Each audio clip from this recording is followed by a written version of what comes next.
आज का हमारा विषय है वो है रक्त से संबंधित सामान्य रोगों की जानकारी। इसके अंतर्गत हम ये देखेंगे कि जो रक्त है उससे संबंधित कौन कौन सी बीमारियां होती हैं या कौन कौन से एक सामान्य मोस्टली या कॉमनली पाए जाते हैं, जैसे कि मान लीजिए एनीमिया है, हीमोफीलिया है, ल्यूकेमिया है।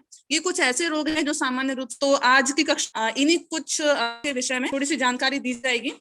तो सबसे पहले ये जान लेते हैं कि जो आज का जो विषय वस्तु है उसके क्या क्या उद्देश्य हैं।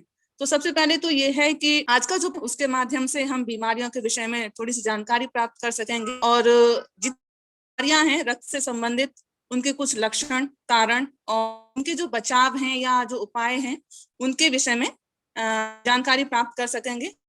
आइए सबसे पहले ये आज के जो शिक्षण बिंदु हैं या जो आपके जो कक्षा में या आपके जो सिलेबस में रक्त से संबंधित जो बीमारियों की चर्चा की गई है वो कौन कौन सी हैं। फर्स्ट है एनीमिया, दूसरा है ल्यूकेमिया और तीसरा है पॉलीसाइथीनिया। इसके अलावा कुछ अन्य भी है जैसे हीमोफीलिया। ये कुछ ऐसी बीमारियां हैं जो कि रक्त से संबंधित। तो सबसे पहले जो एनीमिया है वो क्या है। एनीमिया से तात्पर्य भी कहा जाता है और इसका एक सीधा सा साधारण मतलब ये होता है कि हमारा जो रक्त है उसकी कमी हो जाना, हमारे शरीर में खून की कमी हो जाना ही एनीमिया माना जाता है या रक्त अल्पता कहा जाता है कि अगर शरीर में खून की कमी हो रही है वही क्या है, एनीमिया है। अगर इस शब्दों में देखा जाए तो एनीमिया होता है कि रक्त में जो हीमोग्लोबिन वर्णक पाया जाता है जो कि रक्त को एक रंग प्रदान करता है, उसकी अगर मात्रा में कमी हो रही है वो एनीमिया है। अब जो हीमोग्लोबिन है वो क्या है। हीमोग्लोबिन में एक होता है हीम जो कि लोह वर्णक है और दूसरा होता है ग्लोबिन जो कि एक प्रोटीन होती है। ये दोनों आपस में मिलजुल के बने हुए होते हैं। हीम जो भाग होता है वो केवल 5% होता है, जबकि जो ग्लोबिन प्रोटीन होती है वो लगभग 95% होती है। ये बाद में टूट भी जाता है, ग्लोबिन प्रोटीन है उसका अन्य में यूज हो जाता है। टूटने के बाद जो हीम या लोह वर्णक होता है उसका बॉडी फिर दोबारा यूज कर लेती है। अगर देखा जाए तो जो एनीमिया है हीमोग्लोबिन की कमी के कारण ही, और हीमोग्लोबिन का जो कार्य होता है वो है कि पूरे शरीर ऑक्सीजन को प्रवाहित करना, कुछ मात्रा में कार्बन डाइऑक्साइड प्रवाह होता है वो किया जाता है। अगर हीमोग्लोबिन में ही अगर कमी आ जाती है तो इससे क्या होगा कि जो शरीर है उसमें ऑक्सीजन की जो आपूर्ति की मात्रा है उसमें कमी हो जाएगी। और अगर मान लीजिए शरीर में ऑक्सीजन की कमी हो जाती है, हाइपोक्सिया हो जाएगा। अगर ये देखा जाए कि शरीर में जो ब्रेन है, जो मस्तिष्क, अगर उसमें पर्टिकुलर टाइम में ऑक्सीजन नहीं पहुंच पाती है तो जो कोशिकाएं डेड होना शुरू हो जाती हैं और उनका रिपेयरिंग भी नहीं होता है। अब जो जिसमें कि हीमोग्लोबिन एक मुख्य भूमिका निभाता है, ये देखा गया है इसकी जो मात्रा होती है वो पुरुषों में लगभग 12 से 16 ग्राम प्रति 100 ml होती है, जबकि महिलाओं में लगभग 12.5 होनी चाहिए एक प्रॉपर वे में देखा जाए, लेकिन आते हैं तो लगभग 11 से आसपास होती है। अगर इन्हीं की मात्रा में कमी हो जाए तो वही क्या है, एनीमिया है। अब जान लेते हैं कि अगर एनीमिया है तो उसके लक्षण क्या क्या हैं।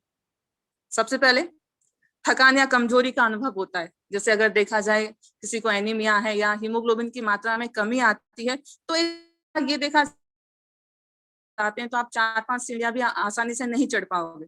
तो उससे ये पता चलता है कि आपको कमजोरी है, में थोड़ी सी दिक्कत हो रही है। बॉडी का जो कलर है देखा जाए त्वचा, होठ, मसूड़े, आंख, नाखून, हथेलियां ये कुछ हल्की सी पीली हो जाती हैं, क्योंकि जो बॉडी के वर्णक होते हैं बिलरुबिन और बिलबर्डिन थोड़े से वो भी डिसबैलेंस हो जाते हैं, तो इनका प्रभाव यहाँ भी देखा जाता है। चक्कर आना या बेहोशी छाना ये कॉमन है। हांफना, क्योंकि हीमोग्लोबिन की कमी हो रही है, प्रॉपरली आपको ऑक्सीजन का जो प्रवाह है वो नहीं हो पाए तो इसलिए सांस लेने में भी दिक्कत होगी।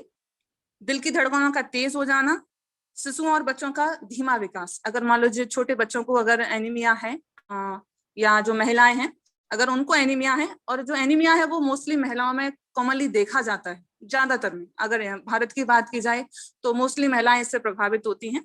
शिशु बच्चों का विकास को अगर देखा जाए तो छोटे बच्चे हैं, जब उनकी ग्रोथ होती है ज्यादा मात्रा में चाहिए होती हैं। अगर मान लीजिए यही कमी हो जाएगा तो उनका जो विकास है वो प्रॉपरली।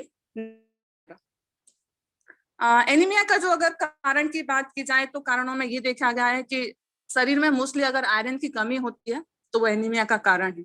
अगर फोलिक एसिड प्रॉपर मात्रा में नहीं मिल रहा है वो भी है। विटामिन अगर ये भी प्रॉपर नहीं हो रहा है तो ये सब यही कारण होते हैं।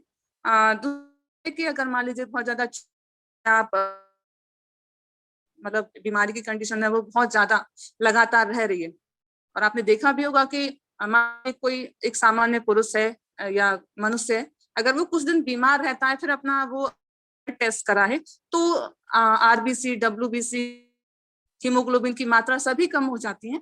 और अगर यही अवस्था बहुत ज्यादा दिन तक रहे तो एनीमिया एक कारण बन ही जाता है।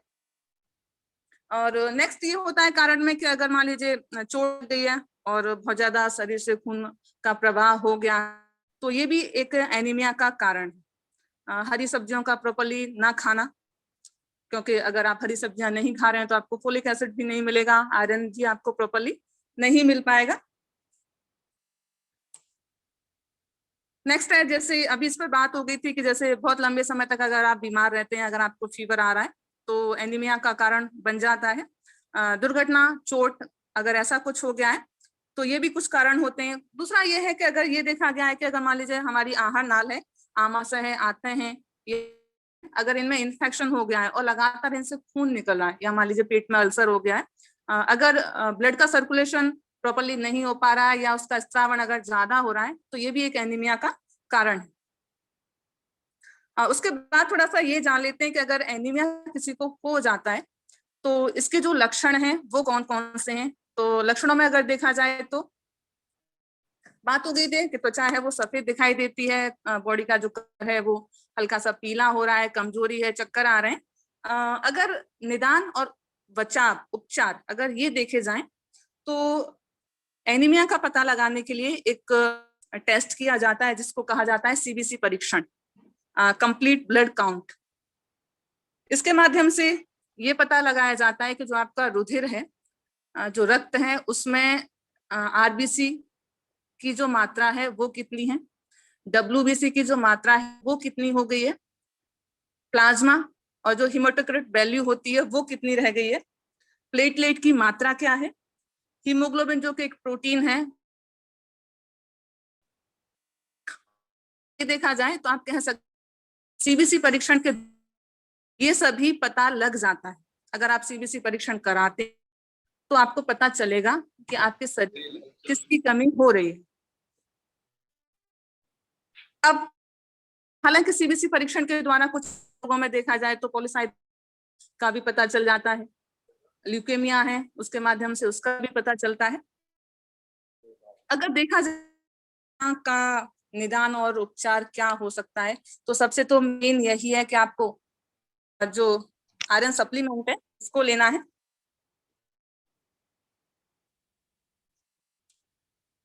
प्रतिदिन लगभग 6 से 8 ग्लास आपको तरल पदार्थ भी लेने हैं। हरी पत्तीदार सब्जियां हैं, अंडा, फल, दुग्ध उत्पाद, मछली है, रोजाना भीगे हुए बादाम है, ये लेने हैं। और आहार में कुछ ऐसे पोषक पदार्थों को शामिल करना है जिनमें कि आयरन की मात्रा थोड़ी सी ज्यादा हो और वो थोड़े से एंटीऑक्सीडेंट भी हों। एनीमिया, अब बात है ल्यूकेमिया की। ल्यूकेमिया का तात्पर्य ये होता है कि डब्ल्यूबीसी का ज्यादा बनना, और इसको सामान्यतः रक्त कोशिका कैंसर भी कहते हैं।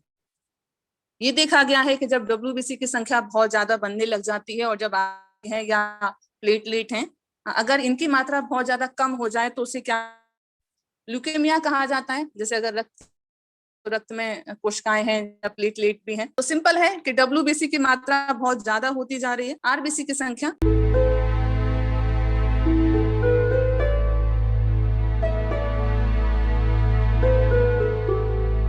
बहुत कम होती जा रही है। अगर रेशो की बात, आरबीसी और डब्ल्यूबीसी का जो रेशो है 600 अनुपात होता है। अगर 600 आरबीसी हैं तो लगभग 1 डब्ल्यूबीसी उसके आप में पाई जाती है। जो ल्यूकेमिया है उसके लक्षण क्या है? अगर कारणों की बात की जाए कि जो ल्यूकेमिया है उसके कारण क्या होते हैं, तो ये देखा गया है कि इसके कारण वातावरणीय भी हैं और आनुवंशिक भी हैं, दोनों ही कारण है इसके।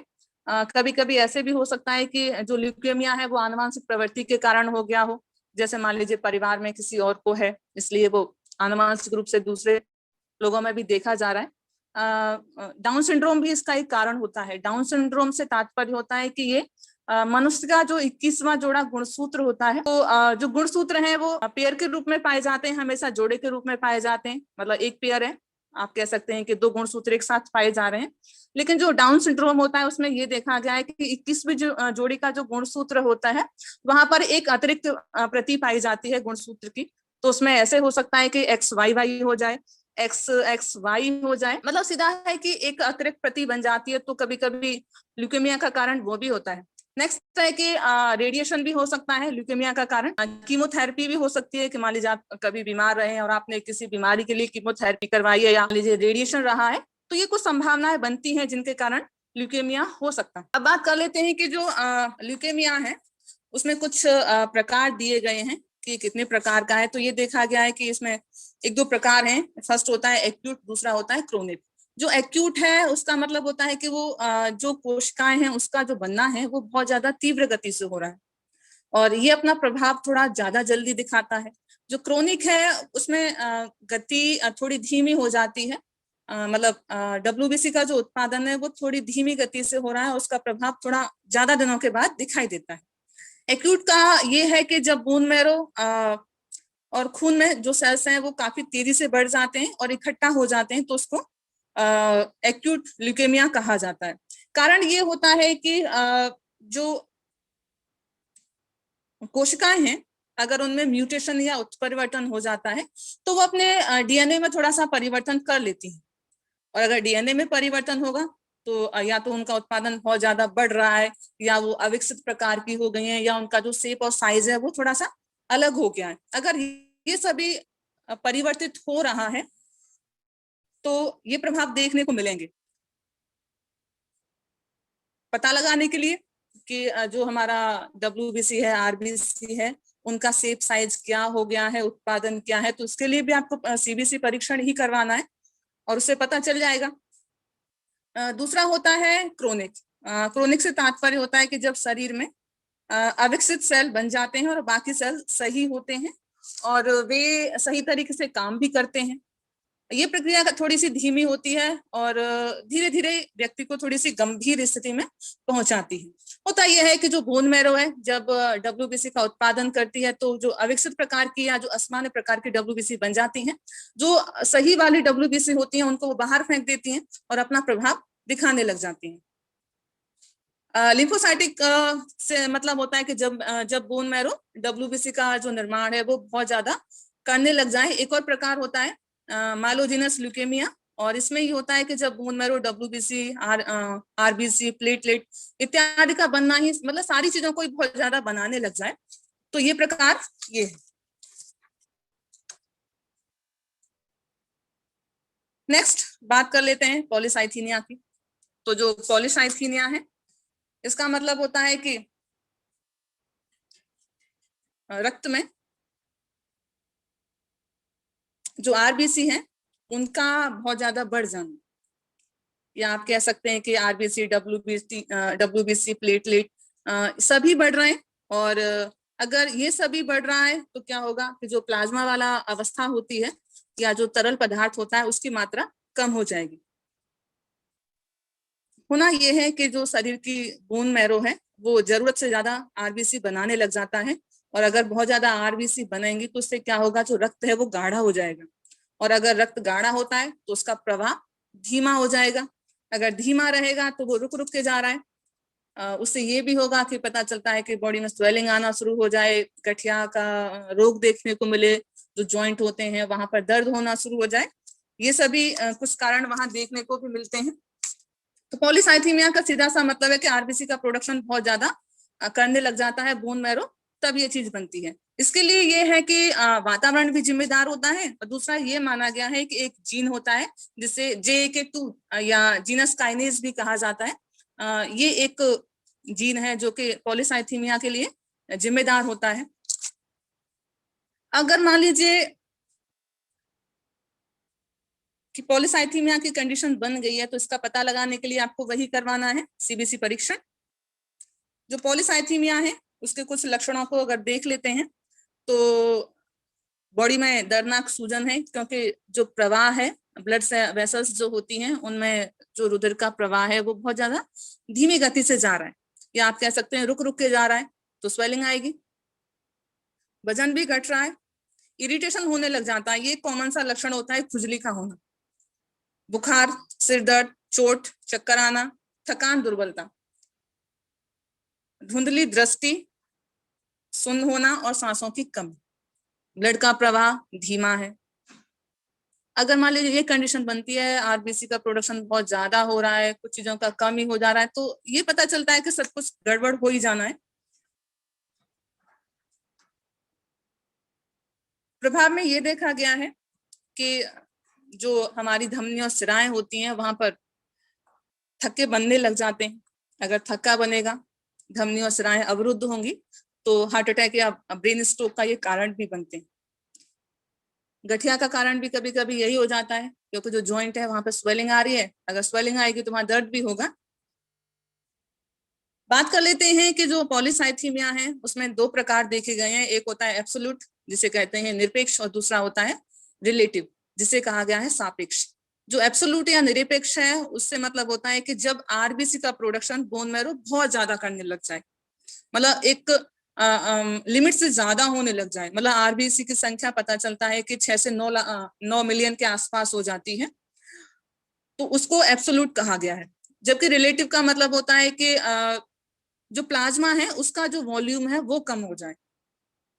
दोनों ही कंडीशन वही होती है, RBC की प्रोडक्शन बढ़ रहा है तो भी प्लाज्मा का लेवल कम हो जाएगा, और अगर मान लीजिए स्वतः ही प्लाज्मा का लेवल कम होता है तो WBC का जो प्रोडक्शन है वो वैसे ही भी ज्यादा रहेगा। जो रिलेटिव होता है उसका कारण ये देखा गया है कि कभी कभी मान लीजिए मनुष्य जल जाता है, या कभी कभी डिहाइड्रेशन है, स्ट्रेस है, बॉडी का जो वेट है या वजन है वो कम हो रहा है, तो इसका कारण कभी कभी ये भी बनता है। अब जो पॉलीसाइथीमिया है उसका कुछ कारण अगर देखा जाए तो सीधा सा है कि इरिथ्रोपोइटिन जो हार्मोन है उसका बहुत ज्यादा बनना, ये भी होता है। जो जीन्स होते हैं हमारी बॉडी के वो कभी कभी ठीक प्रकार से कार्य नहीं कर पाते, ये भी एक कारण होता है। और सबसे मोस्ट कॉमन कारण होता है उत्परिवर्तन या म्यूटेशन, जिसका तात्पर्य है कि कोई भी अगर कोशिका है या हमारा जो DNA है, अगर उसमें अचानक से कोई भी परिवर्तन हो जाए तो उसका जो सीक्वेंस है, DNA का जो अनुक्रम बना हुआ है वो पूरा गड़बड़ हो जाता है, और अगर यही सीक्वेंस गड़बड़ होगा तो उसके कुछ विपरीत परिणाम भी देखने को मिलते हैं। म्यूटेशन में ये माना गया है कि ये आनुवांशिक हो भी सकता है, नहीं भी हो सकता, लेकिन यही है कि ज्यादातर ये देखा गया है कि म्यूटेशन कुछ समय के लिए होता है और वो आगे वाली पीढ़ी में जा भी सकता है और नहीं भी जा सकता। अब बात कर लेते हैं जो पॉलीसाइथीमिया है उसका उपचार करने के लिए करना क्या है। तो सबसे पहले तो आपको CBC परीक्षण करवाना है और उसके माध्यम से पता लगाना है कि आपका RBC का जो प्रोडक्शन है वो कितना ज्यादा बढ़ गया है, प्लाज्मा का जो वॉल्यूम है वो कितना कम हो गया है, WBC प्लेटलेट उनका जो काउंट है वो कितना हो गया है। दूसरा फ्लेबॉटमी करवाना है। इससे क्या होता है कि जो रक्त की बढ़ी हुई RBC की जो संख्या होती है उसको इस प्रक्रिया के माध्यम से निकाल दिया जाता है। एंटीहिस्टामिन दवाएं लेती हैं, क्योंकि अगर शरीर में खुजली हो रही है तो एंटीहिस्टामिन दवाओं के माध्यम से उनको कम किया जाता है। कुछ ऐसी दवाएं डॉक्टर्स प्रेस्क्राइब करते हैं जो कि RBC के प्रोडक्शन को थोड़ा सा कम कर देती है। कॉमन सी एक दवा दी जाती है जिसे कहा गया है एस्प्रिन, और ये ऐसी दवा होती है जो कि हार्ट स्ट्रोक है या मान लीजिए इसको कम करती है। और सबसे कॉमन ये है कि रक्त को पतला करने के लिए कुछ दवाएं लेनी है, क्योंकि रक्त पतला होगा तभी उसका प्रवाह भी ठीक प्रकार से होगा। आज का टॉपिक बस इतना ही था। उसके बाद थोड़ा सा ये जान लेते हैं कि एक हीमोफीलिया है ना, हीमोफीलिया से मतलब होता है कि अगर किसी को हीमोफीलिया देखा गया है कि आनुवंशिक बीमारी है, अगर ये किसी को हो जाती है तो वही देखा गया है कि अगर पुराना कुछ रिकॉर्ड रहा हो परिवार में, दादा दादी, नाना नानी, माता पिता, अगर इनमें किसी में ये प्रभाव देखा गया है तो आगे आने वाली पीढ़ियों में भी देखा जाता है। इसके लिए फैक्टर 8 और फैक्टर 13 ये कुछ प्रभावशाली होते हैं। हीमोफीलिया में ये है कि महिलाओं में महिलाएं होती हैं हीमोफीलिया के लिए कैरियर होती है। प्रभाव इनमें पूरा पूर्ण रूप से कभी कभी ही आता है, क्योंकि जो महिलाएं हैं अगर उनके दोनों गुणसूत्रों पर हीमोफीलिया के जीन रहेंगे तभी ही वो इससे संक्रमित होंगी, वरना वो अगर एक पर उपस्थित रहता है तो वो कैरियर के रूप में, वाहक के रूप में कार्य करती हैं। अगर पुरुषों की बात की जाए तो ये देखा गया है कि जो हीमोफीलिया है के जो जीन है वो एक्स गुणसूत्र पर ही पाए जा रहे हैं, तो पुरुषों में तो एक ही एक्स गुणसूत्र है, तो अगर उनके एक एक्स गुणसूत्र पर भी ये प्रभाव आता है तो उनको ये बीमारी होगी। तो ये तो रहा हीमोफीलिया से संबंधित कुछ सामान्य सी जानकारी। आज का जो विषय रहा है उससे हम ये जान पाए हैं कि जो रक्त से संबंधित कुछ हमारी सामान्य सी बीमारियां हैं वो कौन कौन सी हैं और इनके बचाव और उपचार क्या हैं और हम किस प्रकार से इनसे थोड़ा सा बच सकते हैं। तो बचने के लिए बस वही है कि एक हेल्दी लाइफ जीना है तो हम बहुत सारी बीमारियों से बच सकते हैं। तो आज के लिए बस इतना ही। Thank you everyone.